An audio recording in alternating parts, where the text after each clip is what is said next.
Olá, hoje eu vou apresentar o trabalho 2 da matéria de inteligência artificial, certo? É, Na seção de busca adversarial, a gente tem como objetivo aqui adaptar o algoritmo Minimax e Monte Carlo Tree Search para a lista de jogos selecionada de acordo com a minha matrícula, certo? Eu fazendo as contas aqui, é, fiz essa equaçãozinha, né? Botei minha matrícula, que é essa daqui, 2122081.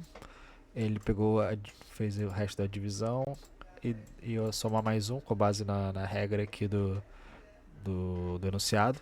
Então, meu jogo é o jogo número 2, que é o Otelo Reverse. Certo? O Reverse, ele tem como... Ele é um tabuleiro de 8x8, certo? Ele tem como objetivo você é, é, preencher espaços com base na sua cor. E são as cores brancos e pretas. Cada adversário vai ter uma cor, certo? E ter como objetivo encher esse tabuleiro com a sua cor. Então é um, é um botãozinho, né? Uma peça que tem um lado preto e branco. Então ao longo do tabuleiro, eu posso mudar dependendo do que for, tipo, por exemplo. Ele vai começar apenas. O jogo começa no meio, né? Acredito eu que pode escolher qualquer lado desses quatro aqui. É, e depois disso começa as peças um pouco mais livres, certo? Então no vídeo aqui ele explica isso.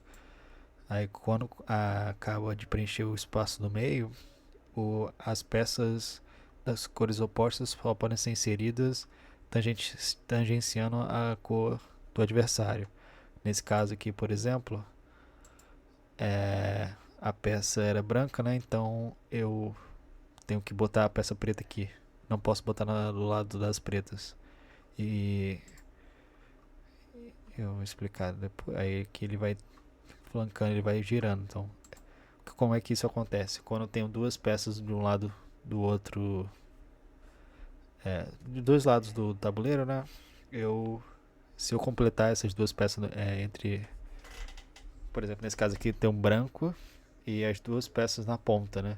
Então elas vão virar peças pretas por conta dessa regra.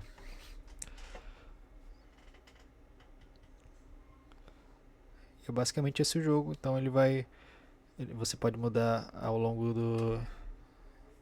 Você vai fazendo essa questão para o jogo ficar mais dinâmico e mais divertido. Aqui ele vai explicando que os tipos de viradas, né, que você pode fazer. E é basicamente isso. O objetivo do jogo é completar o tabuleiro e não conseguir andar o outro adversário, certo? E aqui é essa implementação em código dela, do Reverse. E aqui eu vou explicar logo o jogo aqui. Aqui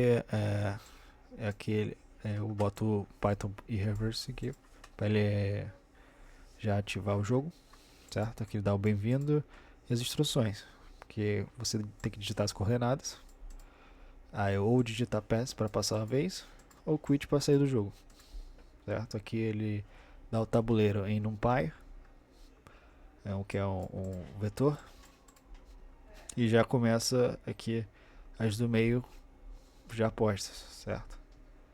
Então aqui os movimentos, como eu falei, eu posso D3, que eu sou o estado do jogo atual preto, né? Eu sou o D3, que eu só posso estar entre os brancos. Tá só tangente aos brancos. Então se eu apertar aqui o D3, ele vai inserir a peça branca em cima e com isso virando todas da linha aqui em brancos. Aí, por exemplo, eu quero botar brancas aqui, white. Eu posso botar aqui na C5 e a linha vira toda branca. Ok? E assim vai.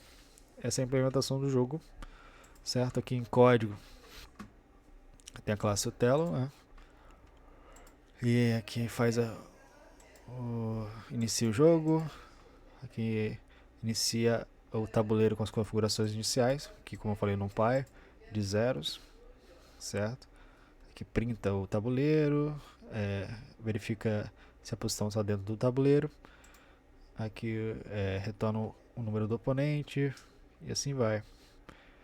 Aí tem flip aqui, com as regras do flip, certo? Que as peças viradas por movimento.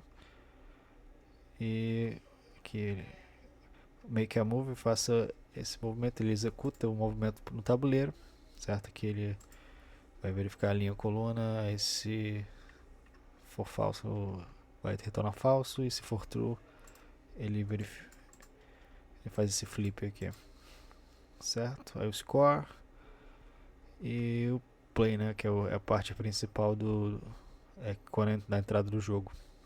Aqui ele vai explicitando, né, os movimentos, e aqui dá o print final do jogo. Se dá empate, a branca venceu, a preta venceu. E é isso. Agora nessa sessão vamos desmontar a função heurística usada pelo agente Minimax, explicando como é que ela avalia o tabuleiro, porque cada componente importa e como esses valores foram definidos, certo? A primeira é a estrutura básica do Minimax como heurística. É que o Minimax é um algoritmo de busca que explora possíveis movimentos até uma certa profundidade. E ele avalia cada estado do jogo usando uma função de heurística, e faz essa escolha a jogada ideal, assumindo que o oponente também joga de melhor forma possível. Então, o problema em um jogo como o Reverse, é impossível explorar todas as jogadas até o fim, porque os espaços são muito grandes. Aí nós podemos usar uma função heurística para estimar uma qualidade de um estado sem precisar simular até o final. Então a gente faz subterfúgios assim para explorar melhor a estratégia do jogo. Aqui no código Reverse Minimax, na classe Minimax de agente, a gente consegue primeiro ver essas funções de heurística, né? A gente considera 4 fatores principais, e para cada um peso diferente, né? A primeira é a valorização da posição, que é uma estratégia usada para estipular a melhor estratégia de canto, né? Pois algumas posições de tabuleiro são mais valiosas do que outras.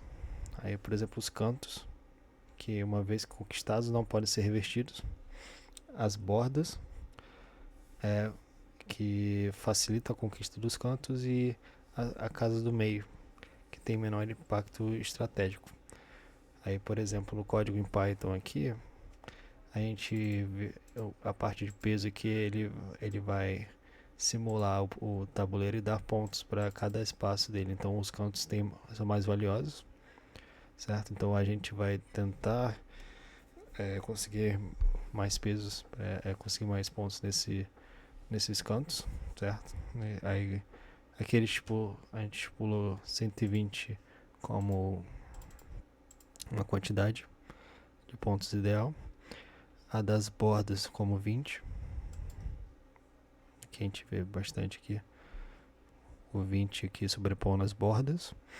E os 5 e os 3 aqui pra gente, que é o meio. Então, quanto mais afastado do meio, mais valioso é. Certo? Aí agora para a parte de mobilidade, a gente considera a mobilidade como heurística também, que o número que são os movimentos válidos, né? Quantos movimentos o jogador atual pode fazer, quantos movimentos o oponente pode fazer também. Então essa parte de mobilidade é realmente interessante para verificar as possíveis jogadas que são válidas dentro do jogo. Então usa essa variável aqui, mobilidade, que ele pega movimentos válidos do tabuleiro do jogador versus menos do oponente. Aí ele faz esse cálculo, certo? Então ter mais movimentos significa mais controle sobre o jogo. Então minimizar os movimentos do oponente reduz suas opções. Então, e a 3 aqui, 3 de 4 heurísticas que a gente viu, diferenças simples de peça. Esse contagem de peças aqui. O que ela avalia? É a diferença bruta entre as minhas peças e as do oponente. Aqui a gente vê que a gente consegue contar quantas peças o oponente, o jogador tem contra o oponente, certo? Que não são zeros, né, no caso. Aí, por exemplo, no início do jogo, as peças não importam tanto quanto a posição. Então, quanto mais o jogo vai passando, mais as peças são valiosas. Então, o peso delas aumenta ao longo do tempo, certo? Então, essa variável aqui, ela faz essa heurística aqui para verificar esse ponto. E por último é o controle dos cantos, como eu falei, são importantes. Então, se o jogador atual domina os 4 cantos do jogo, ele está muito bem feito. São extremamente valiosos. Aqui no código, ele vai passando, vai verificando dos cantos, né? Então, como eu falei, quanto mais ele conseguir cantos, melhor. Aí aqui ele passa todos os cantos nessa array aqui, 00, 07, 70, 77, certo? E vai diferenciando aqui o player e o oponente. Agora, por que é mais 25, menos 25? É que os cantos são tão importantes que merecem um bônus adicional além da matriz de peso. Então, se eu conseguir esse canto aqui, ele ainda ganha um ponto a mais, o que dá pro agente ainda mais vontade, vamos dizer assim, né? Mais bônus se ele conseguir esse canto. E deixa eu verificar aqui.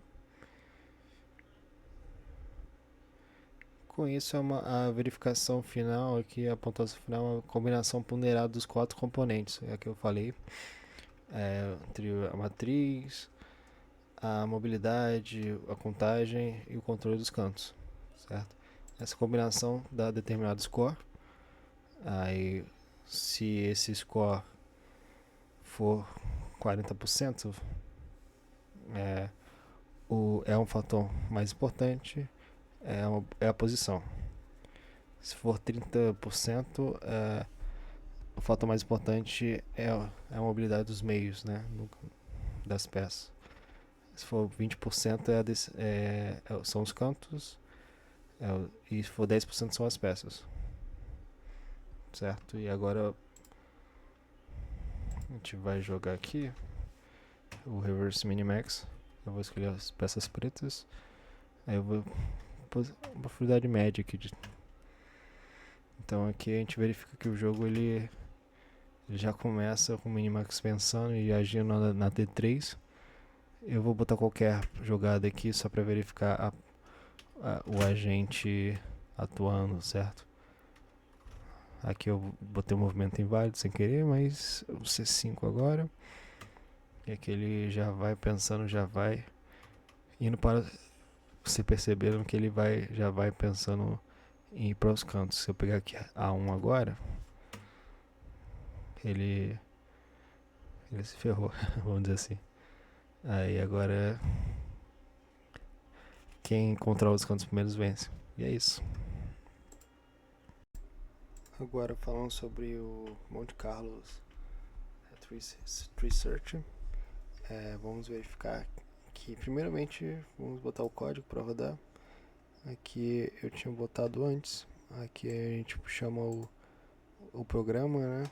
Faz aquele mesmo esquema das outras questões e pede a dificuldade. Aqui eu botei na fácil aqui para interagir mais rápido. Aí aqui o mesmo aí já começa com a gente já botando na C4. Agora eu vou escolher uma aleatória aqui só pra gente rodar o código. E aqui a gente vai pensar. Então, a gente vai falar sobre o algoritmo Monte Carlo Tree Search, né?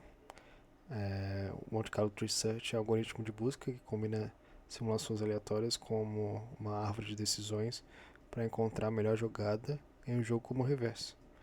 Aí aqui é diferente do Minimax, que avalia todos os caminhos possíveis até uma profundidade fixa. O Monte Carlo aqui, ele avalia apenas uma amostra do caminho aleatório.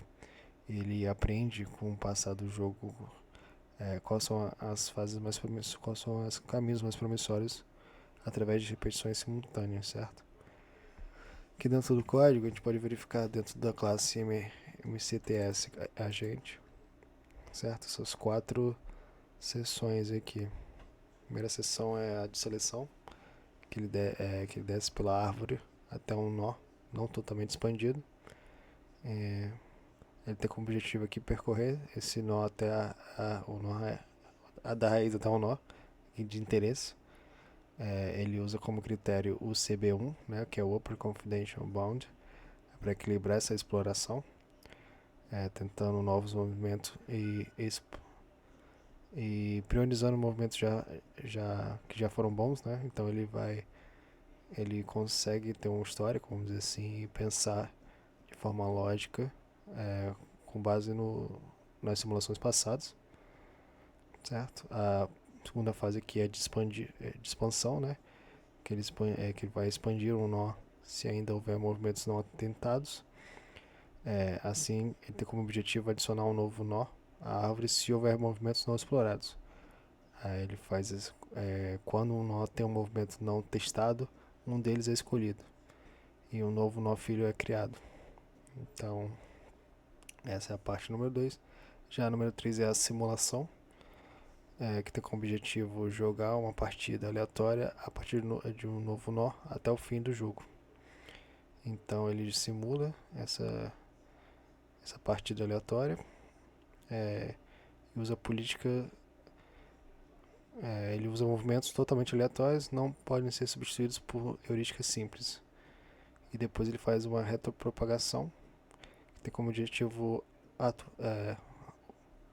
atualizar a estatística dos nós no caminho percorrido com o resultado de simulação. Então, o que ele vai fazer?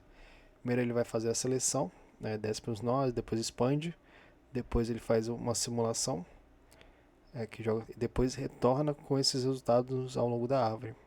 Então, ele faz essa retropropagação, tem, como eu falei, o objetivo atualizar os nós do caminho percorrido, e se a simulação terminar com a vitória, todos os nós do caminho ganham mais um na sua estatística. E se for derrota, ele ganha menos um. E é basicamente essas quatro fases assim da parte do MST agente. Agora, comparando os dois agentes estudados, né, podemos verificar que em termos de busca, o Minimax tem uma propriedade fixa, enquanto o Monte Carlo tem uma amostra aleatória interativa.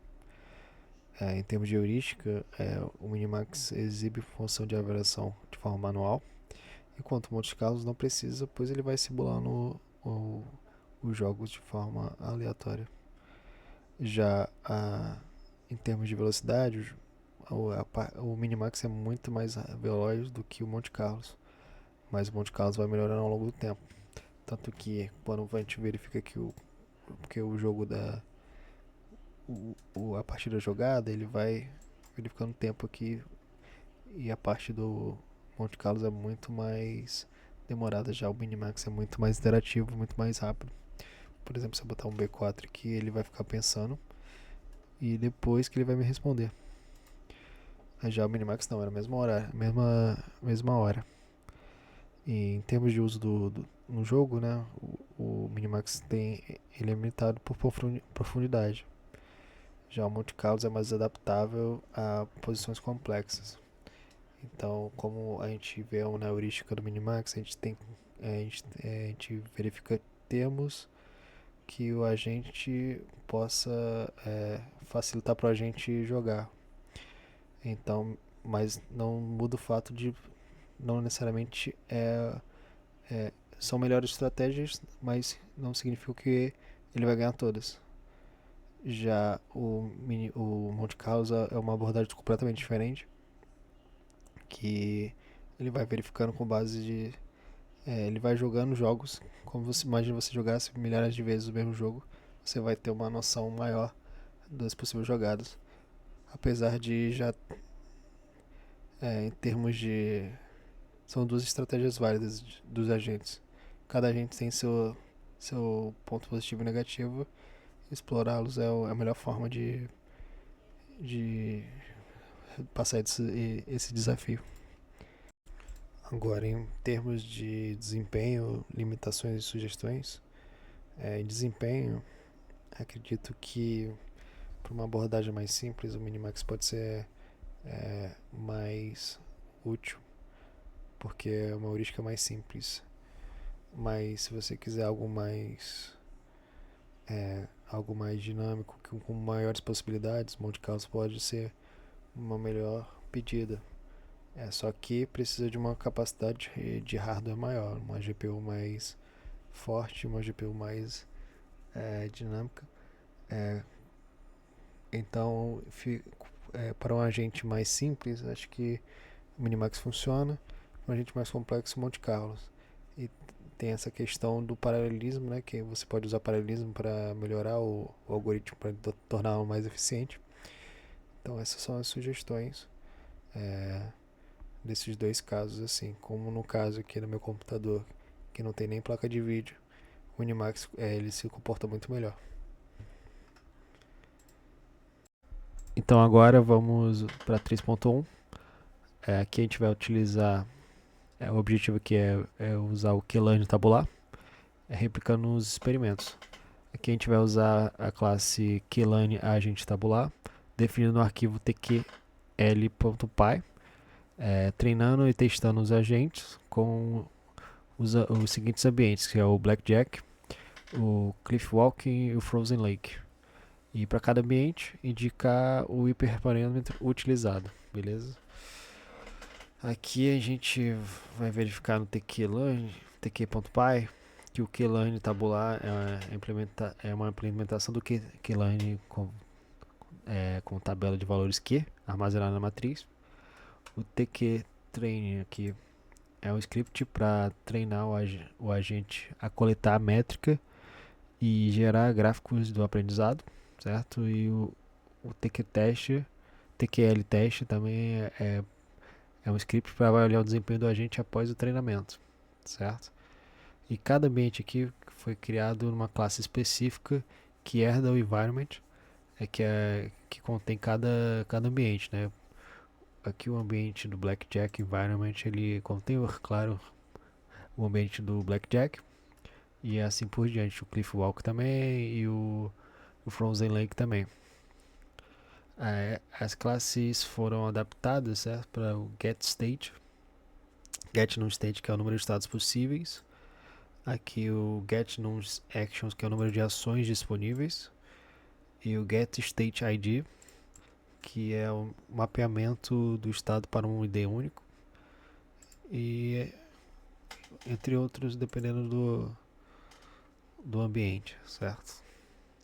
Aqui para cada ambiente exigiam ajustes específicos de hiperparâmetro para otimizar o aprendizado, certo? Aqui a gente vai passar logo o hiperparâmetro. Aqui a gente vai usar o Python tqlearn training no ambiente do Blackjack no episódio 5000, certo? Eu vou botar até mais, porque se botar mais 5 tá 50.000. E com gama em 0,99. Aqui, na verdade, tem que botar 500.000. Aqui só tava fazendo um teste aqui. Então, o número de episódios aqui no Blackjack tem que ser o número de episódios altos devido à aleatoriedade das cartas, ou a gente precisa de mais tempo para aprender estratégias ótimas, certo? O learning rate baixo, que é o alpha, né, em 0.1, para evitar oscilações bruscas na tabela Q, com gama alto aqui de 0,99, as recompensas futuras, as vitórias e derrotas têm pesos significativos. E o decay rate muito lento, que é o epsilon aqui, é 0,001. Esse decay rate aqui é 0,00001. Aí aqui permite explorações prolongadas devido à complexidade do jogo. Deixa eu... Aí rodando aqui, ele vai ficar um tempo.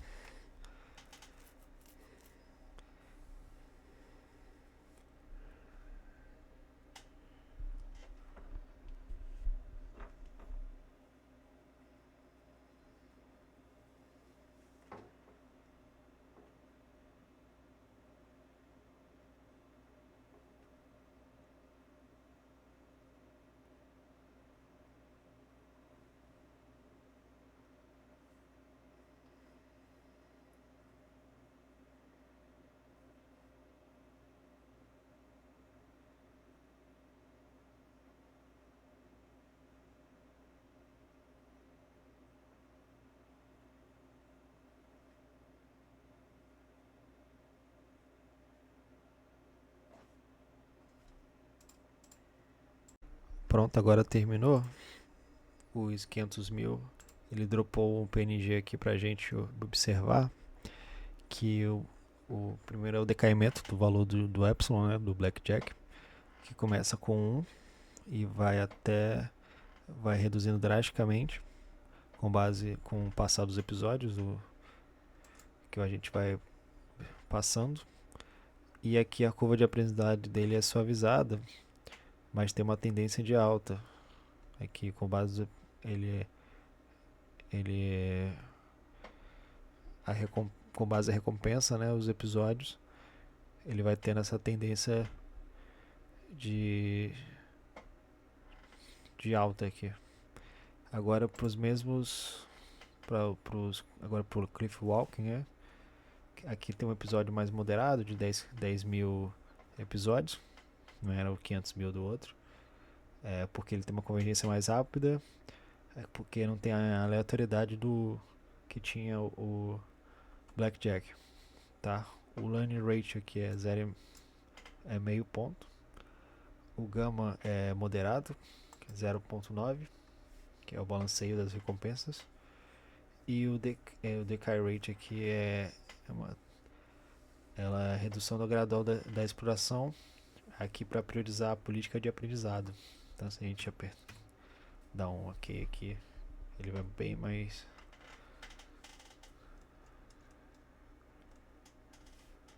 Ele tá demorando um pouquinho.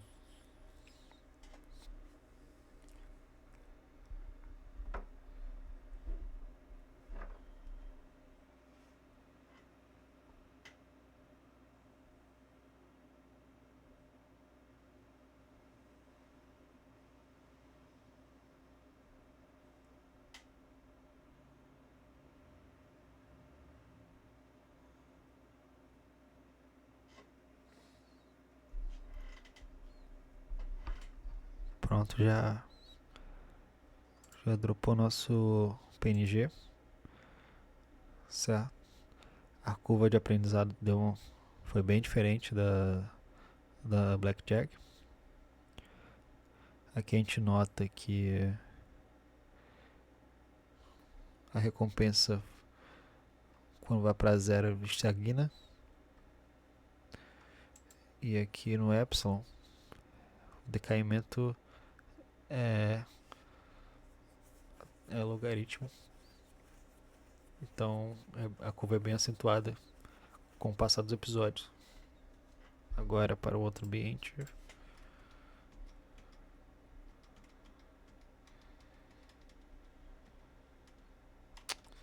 passou demais.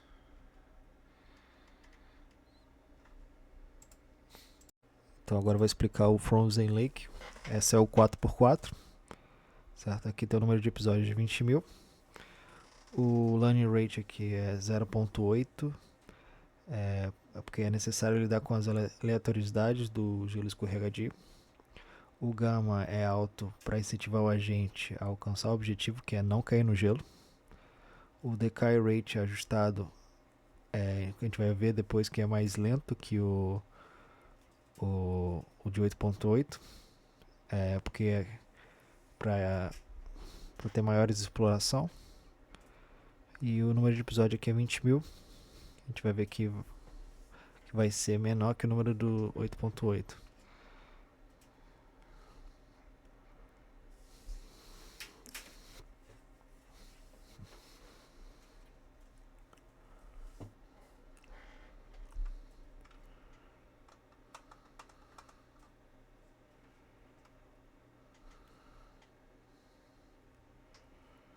Pronto, ele gerou a key table aqui. Aqui no gráfico a gente verifica que a tendência é de alta da curva de aprendizado. E com o passar do tempo a recompensa vai aumentando, porque ele vai aprendendo a não cair no gelo. E o epsilon aqui é uma curva vai diminuindo, tendendo a zero com o passar dos episódios. Agora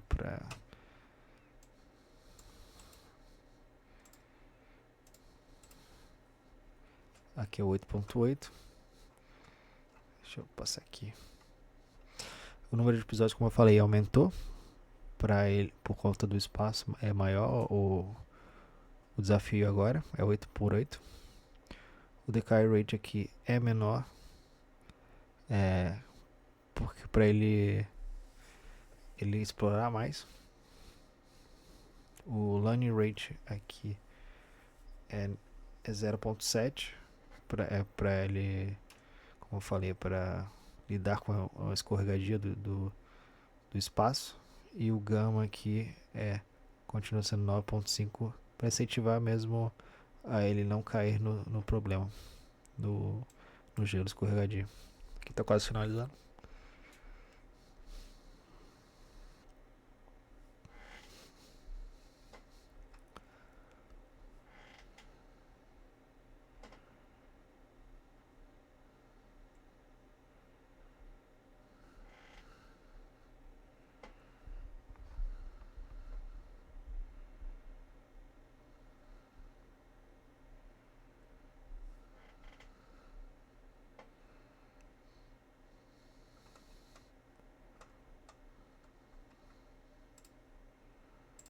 Pronto, agora terminou. Aqui é no 8x8 a gente percebe que ele tende a ter o mesmo movimento. Se eu botar aqui só para comparar, a tendência é maior. Como a gente pode ver, só que ele continua sempre aprendendo e suavizando a curva. Aqui no epsilon ficou, comparar aqui com 4.4, é o mesmo resultado que já era de esperar, sempre tendendo a zero. Agora fazendo o teste aqui no blackjack.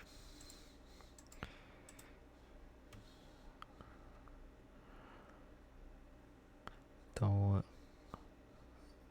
o episódio médio tá 1.0 e a recompensa, né, menos 0.207.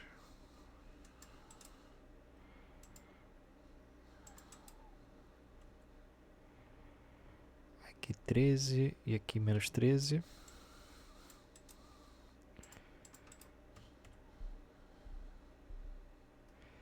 Aqui é o episódio, a largura do episódio, né, 4.41.174 e a recompensa de 0.723.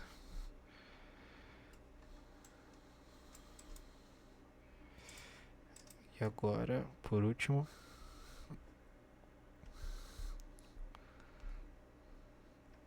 um episódio de 13, 133,62 e uma recompensa de 0.697. Certo? Aqui a gente percebe que os hiperparâmetros são cruciais para cada ambiente, eles são ajustados.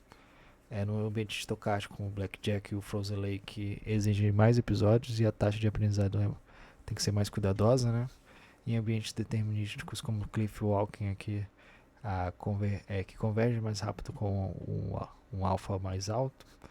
O Decay Rate o Epsilon, né, que é o que controla a exploração, deve ser ajustado conforme a complexidade do ambiente. E aqui a gente percebe que a gente aprendeu estratégias básicas, mas a aleatoriedade limita a perfeição. Então a gente tem uma taxa de sucesso aqui diferente para cada ambiente, depende do tipo de jogo. Agora para a questão 3.2 do Keylane tabular, solicitar a discretização dos estados, né? Para aplicar o Keylane ao ambiente Mountain Car, que possui estados contínuos, e para isso ele precisa implementar a discretização de vários estados. Aqui ele pede 3 pontos, né? Então a gente vai falar primeiro da divisão da posição e da velocidade de um número fixo, né? Então a gente verifica aqui que na classe init tem os bins, que esse é o conjunto de intervalos, né? Para a posição, então ela divide esse range em 20 partes iguais. E para a velocidade, divide o range também em 20 partes iguais. Então essa é a posição e velocidade divididas. No parâmetro bin igual, esse parâmetro aqui, 20 e 20, então define o número de divisões para cada dimensão, espaço, posição e velocidade. O lean space aqui ele gera um ponto de corte entre os intervalos. E aqui no ponto 2, no ponto não, na função discretize, ele converte o estado contínuo em um estado discreto. Então ele vai mapeando os estados contínuos para fazer representações discretas. E nisso ele faz esta conversão pelo esse método discretize, como eu falei. E para cada estado contínuo, posição e velocidade, o NP digitalize aqui, ele encontra o índice bin, onde o valor se encaixa, subtrai 1 para converter a indexação baseada em 0 e retorna uma tupla com os índices discretos.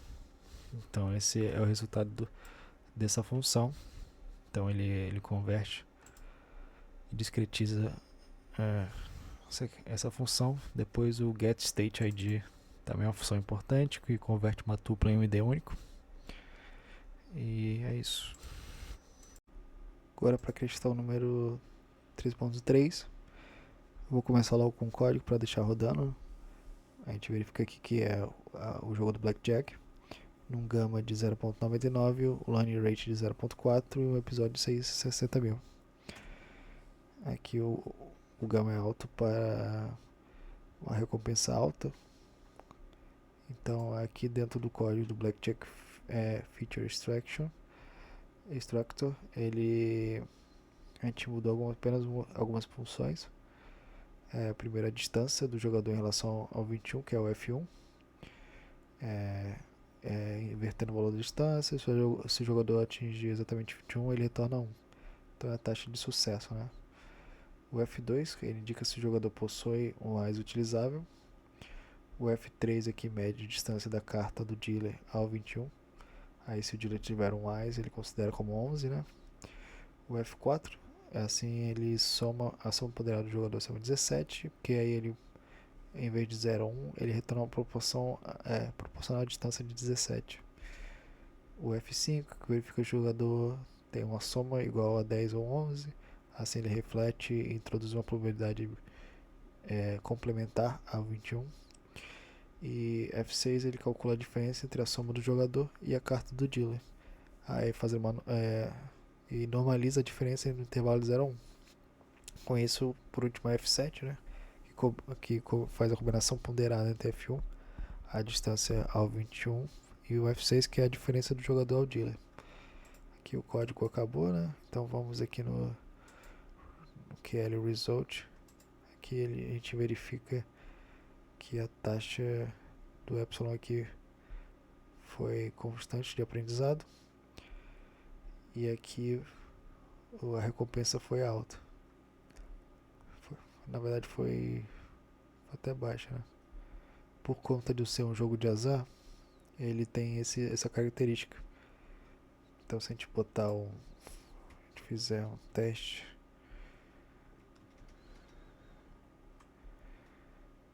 deixa eu ver se tá aqui.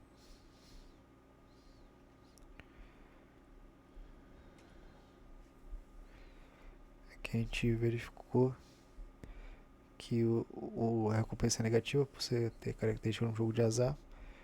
E o episódio,